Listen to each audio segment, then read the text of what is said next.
আপনি বাগান করতে চাইছেন কিন্তু কিছুই বুঝতে পারছেন না, তাহলে এখন কি করবেন? আমার প্রতিটা ভিডিও দেখার চেষ্টা করবেন। ফেসবুকে অনেক পোস্ট থাকলেও আমার ইউটিউবে শুধুমাত্র গাছের ভিডিও পাবেন।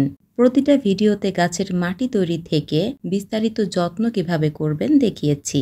ধৈর্য নিয়ে ভিডিওগুলো দেখতে হবে, কারণ বাগান করতে হলে এর থেকেও বেশি ধৈর্যের প্রয়োজন।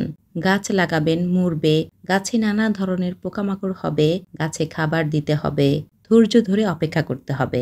এই যে দেখছেন কাকরোল গাছটা, আমি ২ বছর ধরে এর পিছনে লেগে আছি। গত বছর কন্দ কিনেছিলাম, পুরুষ কন্দ নষ্ট হয়ে যাওয়ায় ফল সেট হয়নি।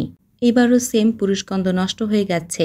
কন্দগুলো মার্ক করা ছিল, এজন্যই আমি বুঝতে পেরেছি কোনটা পুরুষ এবং কোনটা স্ত্রী। কিন্তু আমি কেন জানি না গাছগুলো যত্ন করা বন্ধ করিনি। আমার পরিচিত এক ভাবি বলেছিলেন গাছগুলো কেটে দেন, এই গাছ রেখে লাভ কি? কিন্তু আমার মন মানেনি। আমার মনে হচ্ছিল এবার হবে। কিভাবে হবে জানি না।